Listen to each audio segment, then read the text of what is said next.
Baik, kita bersyukur ya. Saya berterima kasih kalau kita boleh datang beribadah kepada Tuhan hari ini.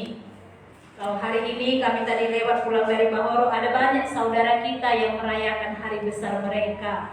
Biarlah kita tidak usah menambahi jumlah kerumunan di tempat-tempat wisata. Karena hari ini memang kita khususkan untuk Tuhan. Jadi terima kasih untuk saudara-saudara yang boleh memberi hati untuk datang mengingat hari ini hari Tuhan. Ya, saya pikir tadi memang nggak banyak kami ini, rame orang pergi-pergi, tak ikut juga kita pergi-pergi. Ternyata enggak ya. Saya senang untuk kesetiaan kita datang beribadah kepada Tuhan. Iya, kalau hari Kamis yang lalu kita beribadah, kita memperingati hari kenaikan Tuhan Yesus, kan gitu ya. Ada mungkin di antara kita yang tidak bisa hadir, tapi kami akan berusaha mengingatkan kembali apa maknanya, apa gunanya kenaikan Tuhan Yesus itu bagiku. Itu temanya ya, diambil dari Lukas 24. Iya, Lukas pasal 24 waktu itu. Apa sih makna kenaikan itu? Kalau ada makna kelahiran Tuhan Yesus, ada makna guna kematiannya, kebangkitannya, ini kenaikannya. Ada seorang bapak bilang, kai debe, katanya. Dika mesti peringati sange kematiannya, kebangkitannya, enda kai ka, wari kai kin sekalenda. Kenaikan Tuhan Yesus itu apa gunanya bagiku? Minggu hari Kamis lalu kita bisa mengingat kenaikan Tuhan Yesus itu. Sebelum dia naik ke surga, ada berkatnya turun untuk kita. Dia memberkati murid-murid, tentu juga dia memberkati kita yang percaya. Jadi dia tidak pergi begitu saja, dia tidak naik ke surga begitu saja. Dia memberkati, itu yang pertama waktu itu. Yang kedua, kenaikannya itu membuktikan surga itu ada, bukan lagi dongeng. Karena Tuhan Yesus naik kemana? Ke surga. Kan tahu kita ya, kemana Tuhan Yesus naik? Iya, bukan ke atas pohon, bukan ke langit, tapi jelas ke surga. Jadi kenaikan Tuhan Yesus itu membuktikan kepada kita bahwa surga itu nyata, ada. Dia menyiapkan tempat di surga bagi yang percaya. Itu yang kedua. Lalu yang ketiga, apa gunanya kenaikan itu bagiku?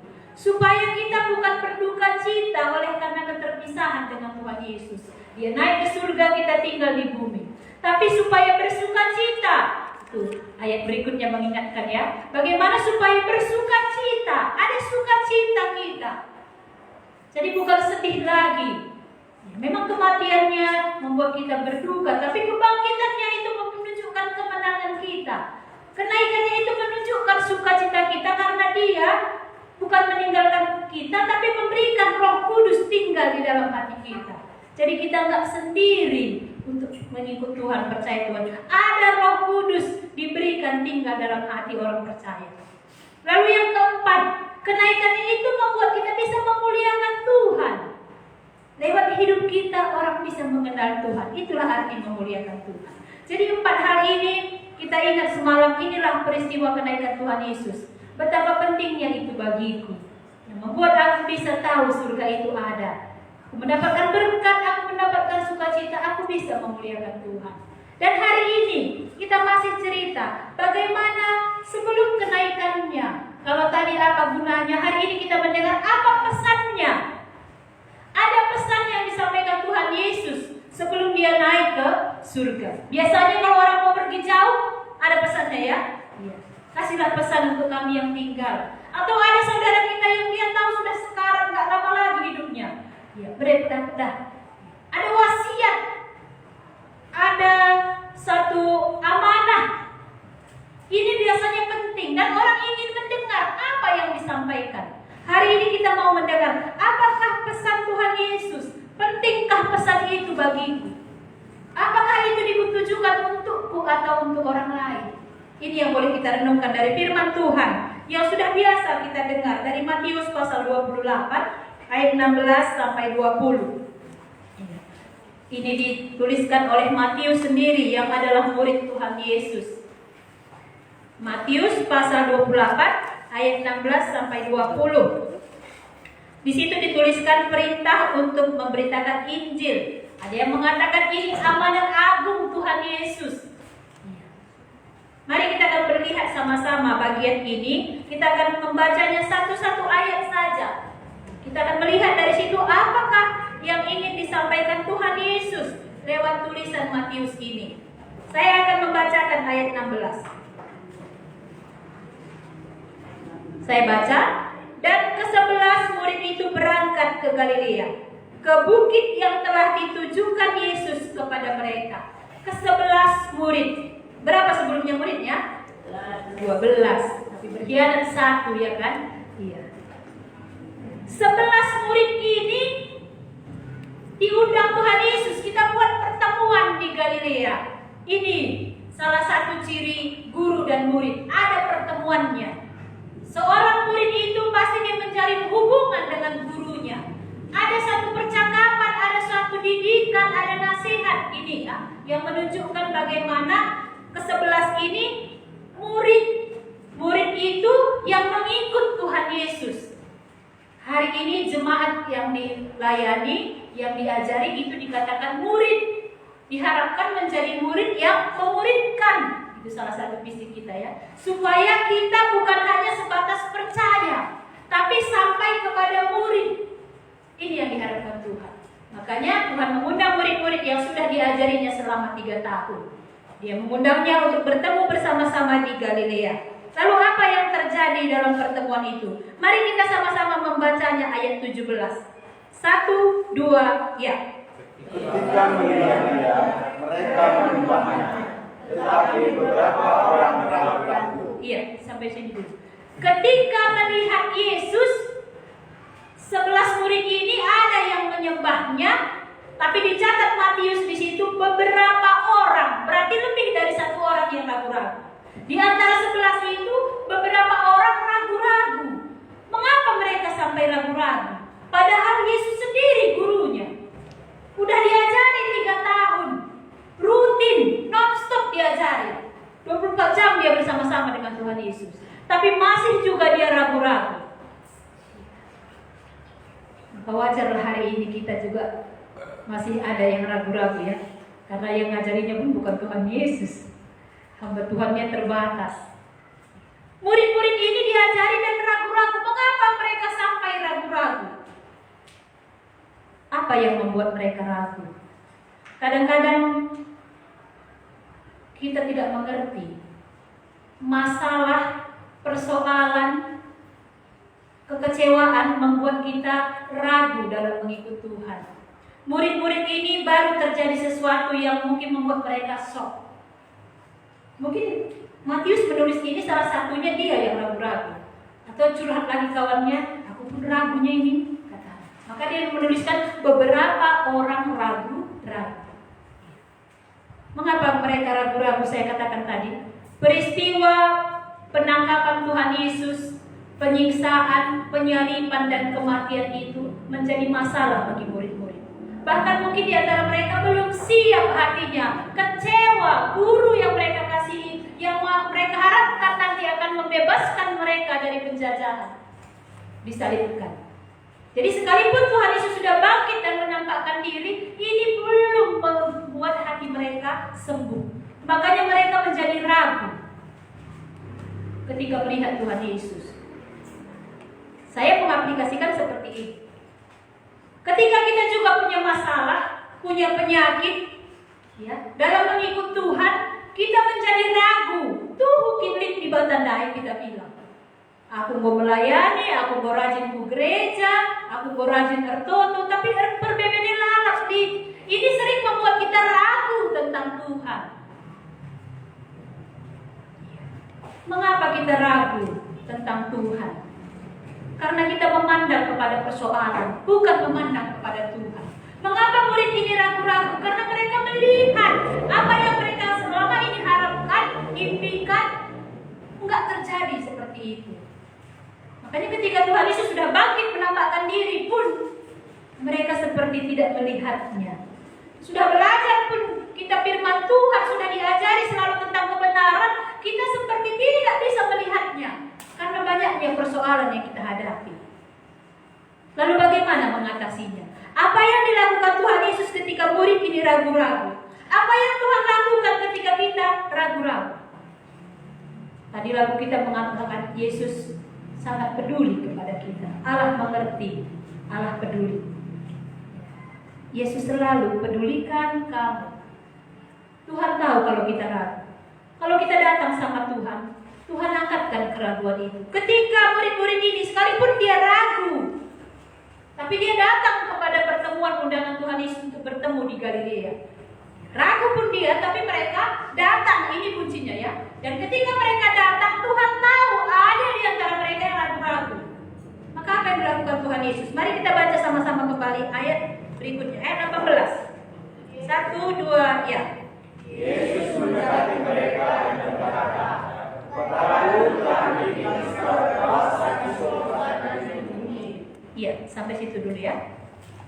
Yesus mendekati mereka dan berkata, ada perkataan Tuhan yang membuat murid-murid tidak ragu-ragu lagi. Jadi bukan situasi dan keadaan ya yang membuat murid-murid tidak ragu. Ketika kita punya masalah, bukan situasi yang menyenangkan membuat kita nggak ragu-ragu lagi. Bukan uang yang membuat kita nggak ragu-ragu lagi. Bukan berkat yang membuat kita nggak ragu-ragu lagi. Tapi ada perkataan Tuhan, ingat ini. Tuhan yang meneguhkan lewat firman-Nya. Yesus mendekati mereka dan berkata, apa yang dikatakan Tuhan Yesus? Kepadaku telah diberikan kuasa. Ada kata segalanya. Kepadaku telah diberikan segala kuasa di sorga dan di bumi. Ini loh. Tuhan Yesus meyakinkan murid-murid siapakah Dia. Supaya murid-murid gak ragu lagi tentang Tuhan. Ada perkataan Tuhan, di batang rana. Waktu itu Tuhan berbicara secara langsung dengan murid-murid yang ragu-ragu. Tapi hari ini, kalau kita ragu-ragu, bagaimana cara Tuhan meyakinkan kita? Ketika kita mau datang pada Tuhan, pasti ada firman Tuhan yang berbicara, yang meyakinkan kita. Apa firman Tuhan yang membuat hari ini saudara-saudara tidak ragu lagi dengan Tuhan? Apa perkataan Tuhan yang meneguhkan iman kita? Itu penting. Makanya perlu kita membaca firman Tuhan, perlu kita mendengar firman Tuhan supaya keraguan-keraguan itu hilang dari hati kita. Tuhan akan berbicara asal kita mau datang kepada hamba Tuhan. Latah na uga pusun adilah kamre. Kepada hamba Tuhan itu mengatakan, sampai hari ini aku tidak yakin akan keselamatan. Kalau nggak datang kamu lalap, terusnya kamu hidup dalam keraguan-keraguan. Dan itu nggak enak, kan gitu ya? Nggak ada kepastian, nggak ada keyakinan yang kokoh. Kalau Paulus bilang, aku mempunyai keyakinan yang kokoh dalam Injil. Karena Injil itu kekuatan Allah yang menyelamatkan. Roma pasal 1. Apa yang membuat kita kokoh di dalam Tuhan? Apa yang dikatakan Tuhan? Ini penting. Pulang kali mau dekat kita bagikan kata di bata. Sada pelalit ku bagi kata di bata ngerana ngambang. Kutang kerina, tapi tidak ada yang tinggal di dalam hatiku. Tuhan Yesus mendekati mereka dan berkata, kepadaku telah diberikan kuasa. Siapa yang memberinya? Tuhan iya. Katanya Tuhan Yesus, kepadaku telah diberikan kuasa. Yang memberi siapa? Ini kadang sering ya diperdebatkan orang. Dari mana Tuhan Yesus dapat kuasa? Kepadaku telah diberikan. Sebagai utusan Allah, Dia datang ke dalam dunia menjadi manusia untuk melayani, untuk membebaskan manusia dari dosa. Ia diberi kuasa oleh Allah Bapa yang di surga yang mengutusnya ke bumi ini. Jadi kepadaku telah diberikan oleh Bapa yang di surga itu. Ada kuasa yang diberikan. Kalau Tuhan Yesus punya kuasa dan ketika kita percaya kepadanya, ada kuasa itu juga mengalir dalam hidup kita. Masih ingat Yohanes Kisah Rasul 1 ayat 8? Apa kata janji Tuhan Yesus kepada murid-murid? Tetapi kamu akan menerima kuasa. Iya, tetapi kamu akan menerima kuasa. Tuhan janjikan itu loh. Kepadaku telah diberikan segala kuasa di sorga dan di bumi. Dan kalau kamu percaya, ada kuasa itu. Diberikan Tuhan. Kamu akan menerima kuasa yang daripada Tuhan. Maukah menerimanya? Kalau kita percaya, kita akan menerima kuasa itu. Setelah Tuhan melihat murid yang ragu-ragu tadi tidak lagi ragu-ragu karena ada perkataan Tuhan ini, maka Tuhan melanjutkan memberikan pesan kepada mereka, mempercayakan apa yang Tuhan inginkan kepada mereka yang 11 ini. Ya, tapi kalau ragu-ragu mereka mungkin tidak diteruskan Tuhan menyampaikan pesan ini. Kepada orang yang sungguh-sungguh percaya, Tuhan menyampaikan pesan itu, menaruh itu di dalam hati kita. Apa yang dikatakannya? Mari kembali kita sama-sama membacanya. Ayat 19. 1, 2, ya. Karena itu pergilah, jadikanlah semua bangsa muridku, dan baptislah mereka dalam nama Bapa dan Anak dan Roh Kudus. Lanjutkan ayat 20. Dan ajarkan mereka melakukan segala sesuatu yang telah kuperintahkan kepadamu. Dan ketahuilah, aku menyertai kamu senantiasa sampai kepada akhir zaman. Ya. Inilah pesan penting Tuhan sebelum kenaikan Tuhan Yesus ke surga. Sebelum dia pergi naik ke surga. Ini pesannya. Kalau tadi saya mengatakan kalau ada orang mau pergi jauh, kita sering tanya, apa pesan untuk kami? Kalau ada orang tua kita atau saudara kita yang mau meninggal, mungkin udah sakit-sakitan, pasti kita kainnya pedahna. Ketika dia sudah meninggal, ada keluarga yang datang. Semua ingin tahu apa pesannya. Apakah kita kepingin tahu apa ya pesan Tuhan waktu dia mau naik ke surga? Inilah pesannya. Dan kepada siapa pesan ini diberikannya? Karena itu pergilah, jadikanlah semua bangsa muridku. Ini yang pertama, menjadikan murid. Yang kedua, baptislah mereka. Yang ketiga, ajarlah mereka melakukan segala sesuatu. Kepada siapakah pesan ini? Apakah hanya kepada murid-murid waktu itu? Apakah pesan ini hanya kepada hamba Tuhan? Apakah pesan ini hanya kepada pelayan gereja, pengurus? Kepada siapa pesan ini disampaikan? Iya. Amin ini. Kok agak-agak yakin kita kepada orang percaya. Ya, kepada aku, kepada kita yang hari ini sudah mau percaya, sudah bilang mau ikut Tuhan, yang sudah menjadi murid. Tuhan mengharapkan kita nggak sampai hanya sebatas percaya.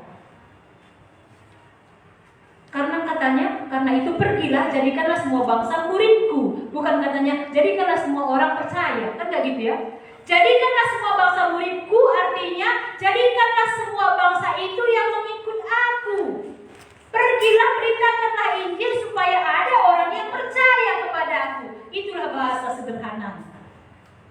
Jangan nanti berat kalenda, aku bilang murid, suruhkan jadikan murid. Ini aku masuk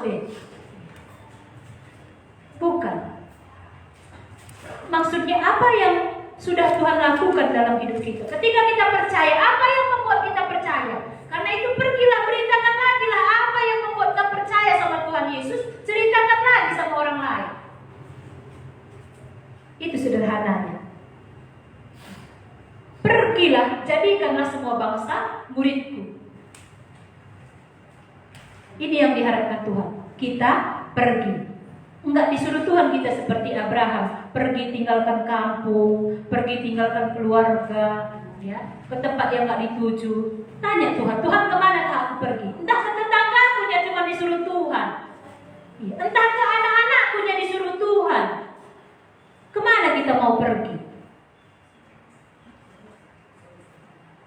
Tanya Tuhan, kemana kita disuruh Tuhan? Entah kepada pasangan kita yang kita disuruh Tuhan, entah kepada orang tua kita yang kita disuruh Tuhan untuk pergi. Dan mengaku gak percaya hari ini, kemana kamu sudah pergi? Pergilah, jadikanlah semua bangsa. Ini kepada murid-murid. Kalau kita hari ini, ketika kita percaya, Tuhan suruh kita pergi, bergerak itu loh. Kalau kemaja kita, ini kita gak bertumbuh. Orang yang sehat itu dia olahraga, kan gitu ya. Orang yang sehat rohaninya dia bergerak. Dia ceritakan apa yang dialami bersama dengan Tuhan. Ini pergi. Pergi, jadikan murid. Mau kita pergi? Ini pesan Tuhan ya. Tadi kan katanya bukan cuma untuk hamba Tuhan. Ini pesan Tuhan kepada orang yang sudah percaya. Makanya nggak kepada semua orang Tuhan undang ke Bukit Galilea waktu itu. Hanya 11 muridnya yang sudah diajarinya, yang sudah mengaku bertobat, yang mau mengikut Tuhan. Apa disuruh Tuhan? Pergi. Yang kedua, apa yang dikatakan Tuhan? Baptislah mereka. Kalau orang itu sudah percaya, aku kan nggak pendeta, gimana aku membaptisnya?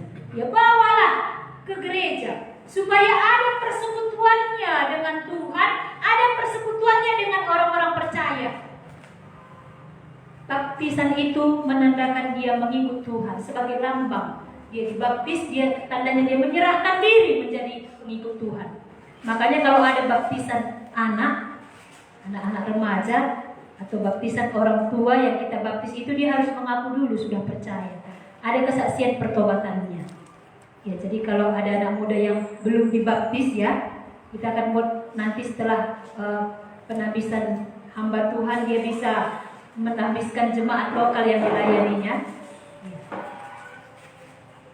Harus ada baptisan pertobatan dulu. Dulu dia mengaku dulu, dia bersaksi dulu, dia kalau dia sudah percaya Tuhan Yesus baru dia dibaptis. Ini sebagai lambang kalau dia mau ikut Tuhan, mau menjadi murid Tuhan. Pergilah jadikanlah semua bangsa muridku, baptislah mereka. Yang ketiga, ajarlah mereka melakukan segala sesuatu yang kuperintahkan, yang sudah kuajarkan kepadamu. Ini Tuhan suruh kita mengajari. Karena Tuhan sudah mengajari kita. Jemaat itu dia sudah banyak belajar firman Tuhan, sudah diajari firman Tuhan, dan dia perlu mengajari juga yang lain. Kalau Paulus bilang kepada Timotius, percayakanlah kepada orang-orang yang dapat dipercaya. Ajarilah, karena kita sudah dipercaya Tuhan, ajarilah mereka. Saya mau ingatkan ya, beda memberitakan Injil yang pertama tadi dengan mengajar. Kalau memberitakan Injil, kita ceritakan tentang siapa? Tuhan Yesusnya. Kalau ajarlah mereka, kita mengajar orang yang sudah bertobat supaya dia melakukan hal yang benar untuk Tuhan. Jadi beda ya. Makanya orang kadang takut ikut Tuhan karena belum pun dia kenal Tuhan, dan kita bilang, kamu jangan merokok, kamu jangan pacaran dulu, kamu gak boleh pacaran.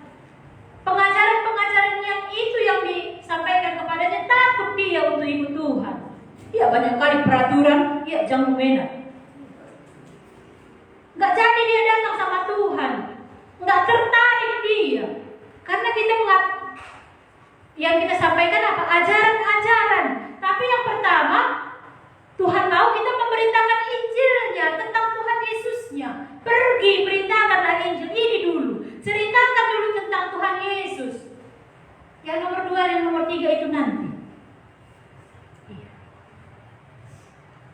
Kalau dia sudah percaya akan pemberitaan kita, baru kita bawa dia ke gereja.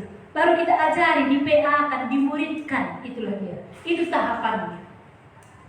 Jadi beda ya. Kita harus mengerti akan hal ini. Inilah pesan Tuhan kepada kita. Pergilah, jadikanlah semua bangsa muridku, baptislah mereka dalam nama Bapa, Anak, dan Roh Kudus, dan ajarlah mereka.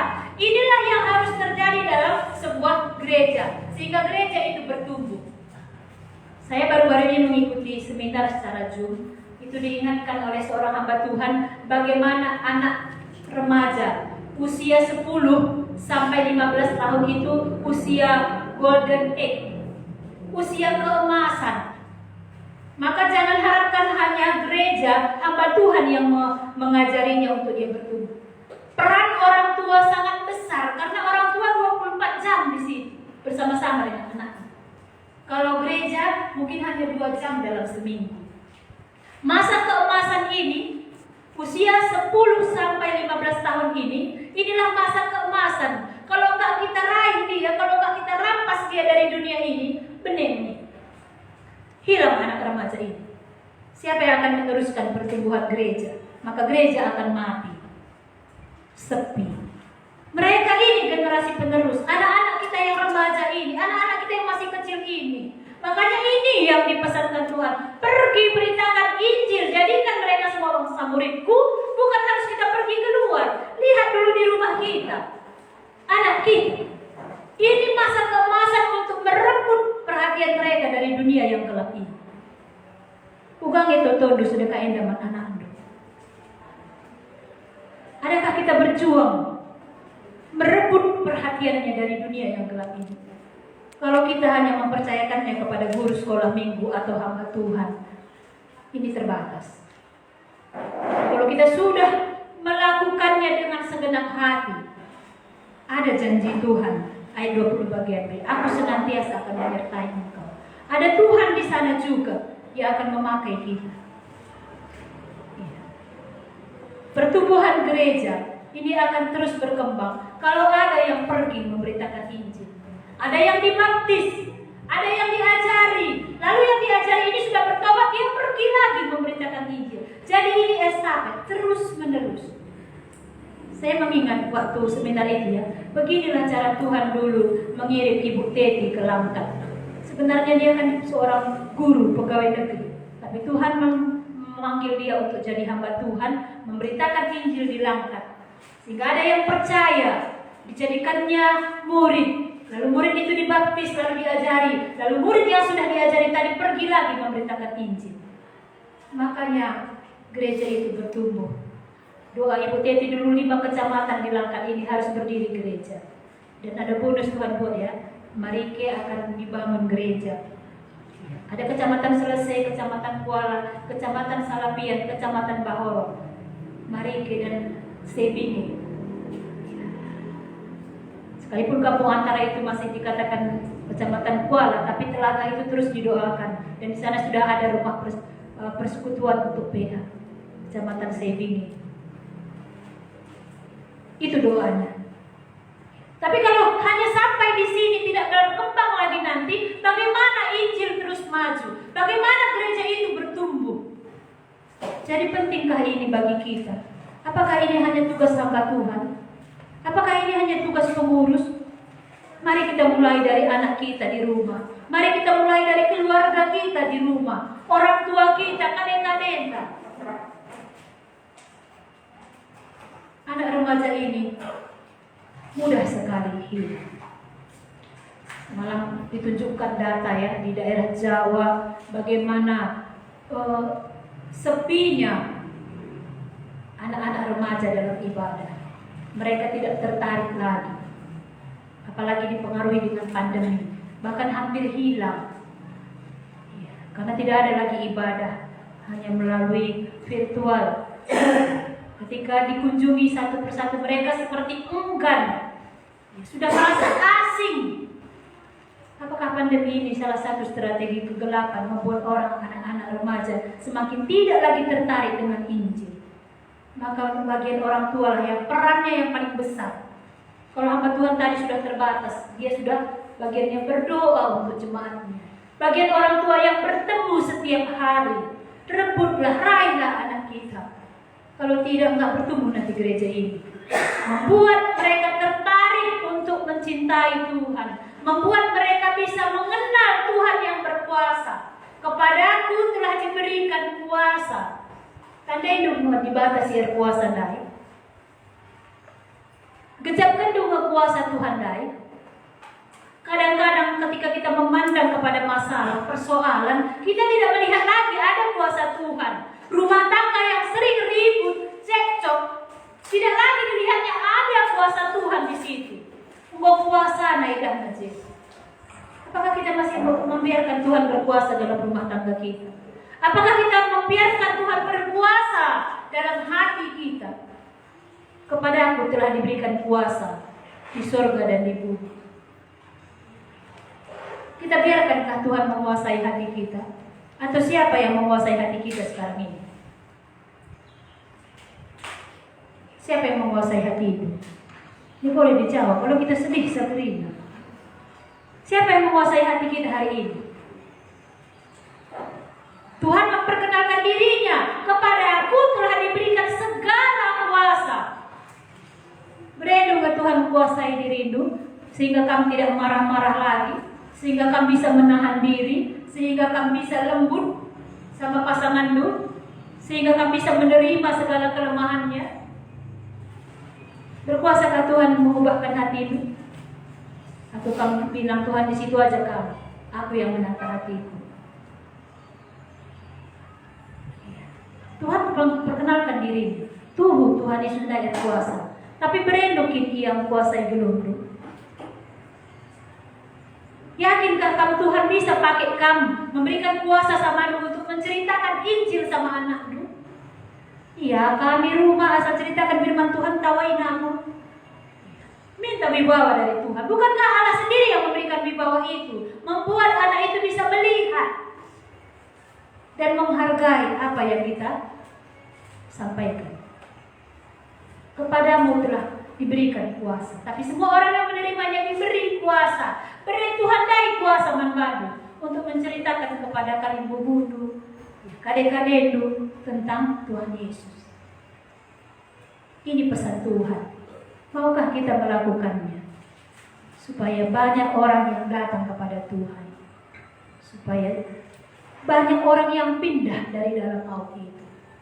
Tapi lebih dulu kita siapkan. Kalau masih adanya keraguan-keraguan itu, datang sama Tuhan. Tuhan ragu dengar gue. Supaya Tuhan yang meneguhkan dan menguatkan. Dan kalau Tuhan sudah berbicara, lakukanlah apa yang Tuhan katakan. Ada janji Tuhan. Mari kita lihat ayat 20b. Dan ketahuilah, aku menyertai kamu senantiasa sampai kepada akhir zaman. Dan ketahuilah, Tuhan harapkan kita tahu kalau penyertaan Tuhan itu ada. Kita masih sadar. Tuhan menyertai kita senantiasa, always, setiap waktu. Bukan waktu-waktu tertentu, bukan sama kita pas gereja, sama kita puluh-puluh, bukan. Aku menyertai kamu senantiasa, sangat juma iya, sangat memberitakan Injil iya.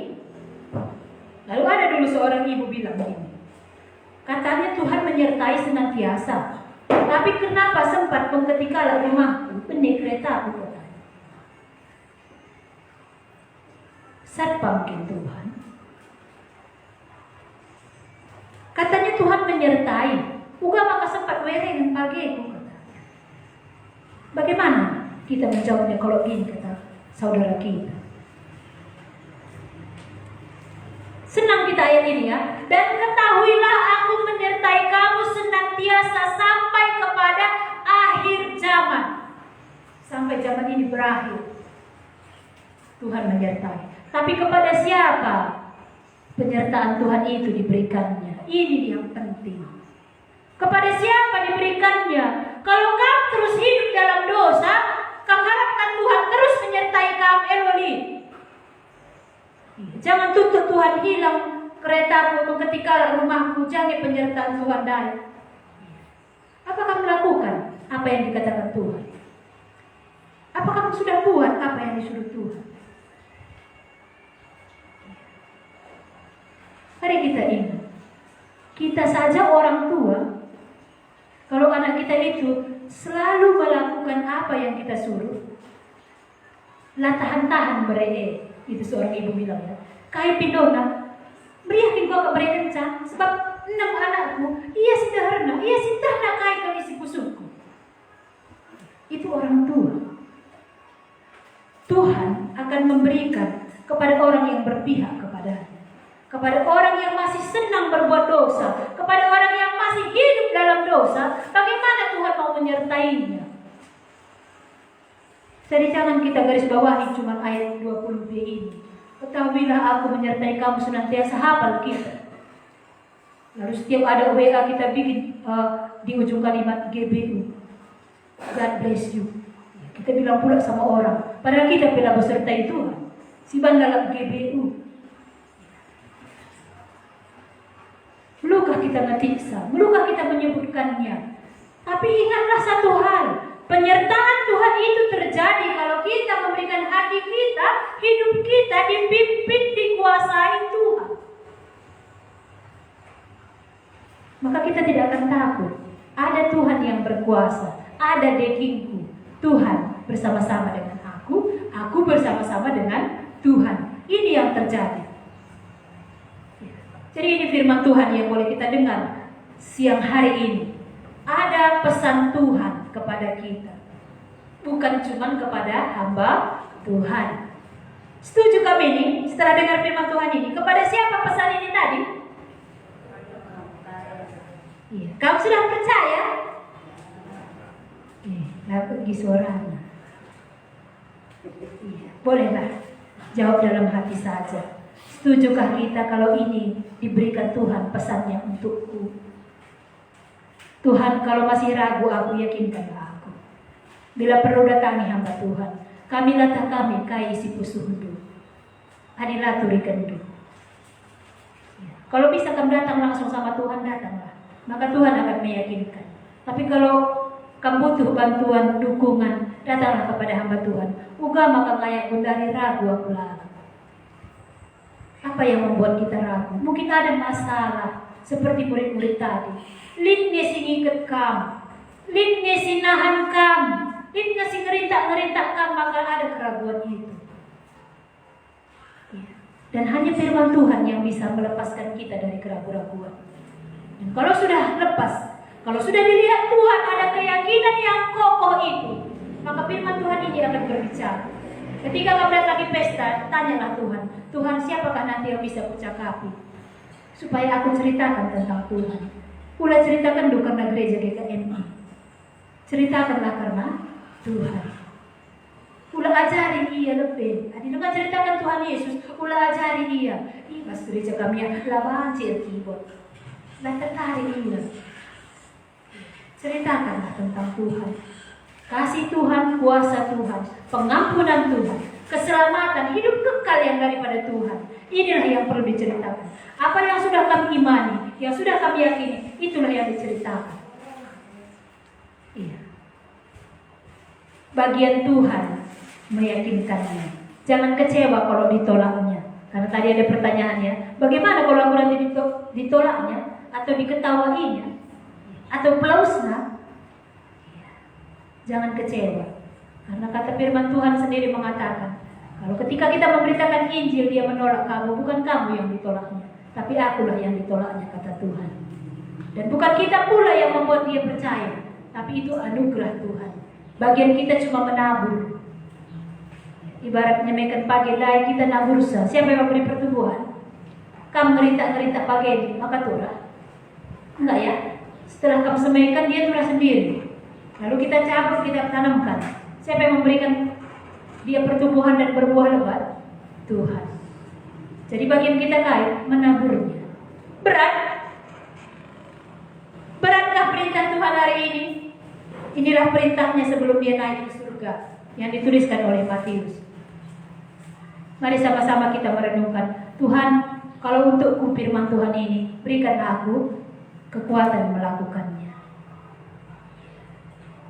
Sejauh mana Tuhan lihat kita sanggup mengerjakannya, sejauh itunya Tuhan pimpin. Tuhan gak paksa kita harus tinggalkan kecamatan Salapian ini, pergi ke tempat yang lain. Kalau belum Tuhan suruh, kau usah pergi dulu.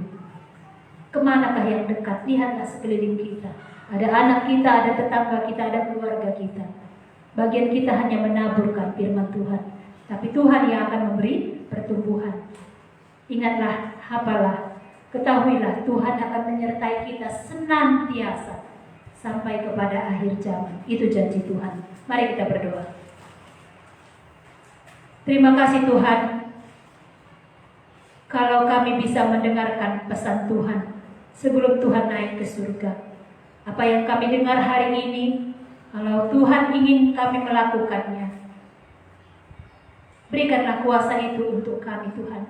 Engkaulah Allah, sumber segala kuasa di bumi dan di surga. Tuhan yang meyakinkan kami untuk membuat kami berani menceritakan tentang Tuhan Yesus kepada keluarga kami, pasangan kami, anak kami, saudara-saudara kami. Tolonglah kami Tuhan, supaya gereja ini menjadi gereja yang hidup, gereja yang bertumbuh, mengalami kemajuan dari tahun ke tahun. Kami tidak ingin hanya untuk kami, tapi kami rindu seperti Tuhan merindukan semua orang datang kepada Tuhan. Inilah yang menjadi kerinduan kami Tuhan.